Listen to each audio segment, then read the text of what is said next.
Get ready in 5 seconds.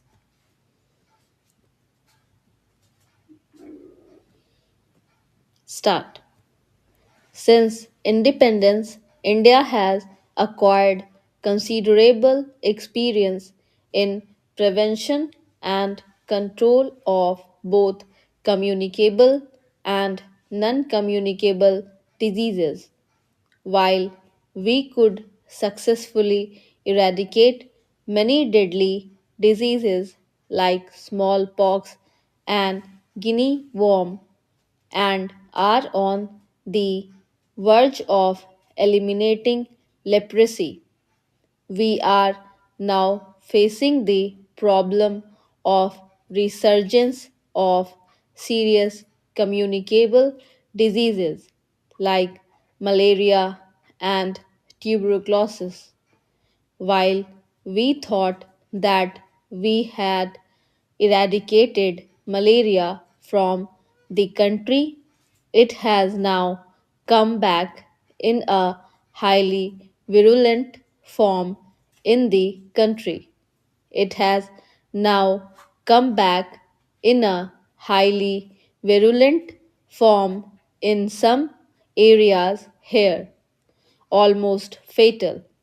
So far as TB is concerned, roughly about 15 million Indians are infected with the disease, and every year more than 1.2 million are getting added.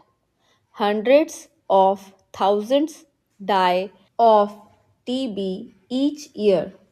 However, the most serious public health challenge that the country is facing today is of HIV AIDS, that is just a decade old in this country. AIDS is a global problem, sadly, with a strong Indian dimension. More than 20 out of 100 adults in Africa face death in the next 10 years. In one African country, population growth will halt in the next 4 years. In another African country, life expectancy will drop from a high of 61 years in 1990 to only 41 years next year. What is happening? What is happening is being compared by senior United Nations public health officials to the fatal plague that wiped out one third of Europeans' population in the 14th century.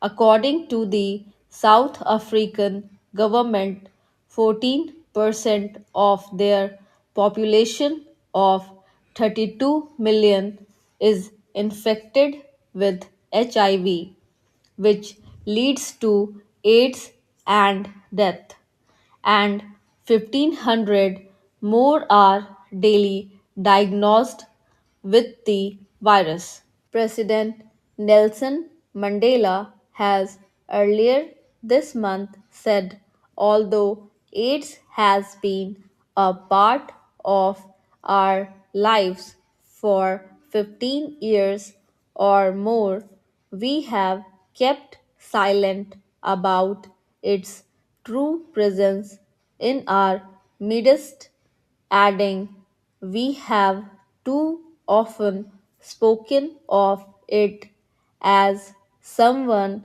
else's problem. This is South Africa's situation, and there is President Mandela's recent statement. I have taken the liberty of referring to Africa and quoting President Mandela because our situation is also alarming, and could become frightening, and we too speak of AIDS as someone else's problem. Look at our own AIDS situation. The Health Ministry puts the figure of HIV infections in the country till now at 2 4 million because HIV affliction take till 10 years in healthy circumstances to blow into AIDS, and AIDS patients live till 2 more years. People do not take the virus seriously. In unhealthy conditions, the time frame is much shorter. Another reason why people do not take AIDS seriously is because it is diabolical. One comes to know one is HIV positive only if one goes and takes an HIV test, the ELSA test. In absence of the ELSA test, one could be carrying the virus for 6 or 7 years not knowing about it and passing it on to one's spouse and the wife to the newborn through breastfeeding without any of them knowing. This is the crux of the problem. However, these are just figures, and figures do not convey the human tragedy that is taking place in many parts of the country today. A man or a woman has diarrhea or fever or weakness that medicines fail to subdue. He or she goes to a doctor. The doctor suggests a blood test. The person tests HIV positive. The test is repeated. The HIV infection is confirmed. However, it is too late. The person's partner is already infected, and the couple's child is also infected from breastfeeding. The first infection is almost 5 to 6 years old. There is no cure. All these must die. And I know they die. How many such nuclear families are already condemned to death in our country today? How many will be condemned to death in the next decade? When HIV appeared in India in 1986, everybody thought that it is a Western disease that will be contacted only by sex workers in red light areas, gay men, and injecting drug users. The consequences of that short sighted view are now upon us. In India, sexually transmitted diseases are already a serious problem.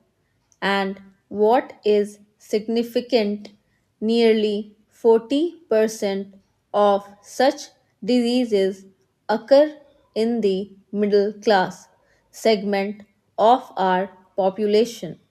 More significantly, persons already suffering from sexually transmitted diseases are more prone to HIV infections.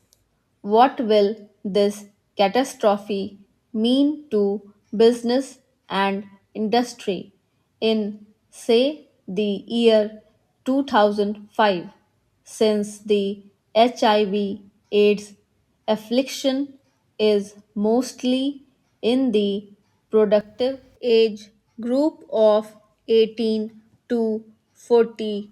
This could have serious consequences for our economy. Already, half the new infections in India are in this age group. Business and industry must take a hard and urgent note of this reality and act to increase awareness about AIDS and spread the message around.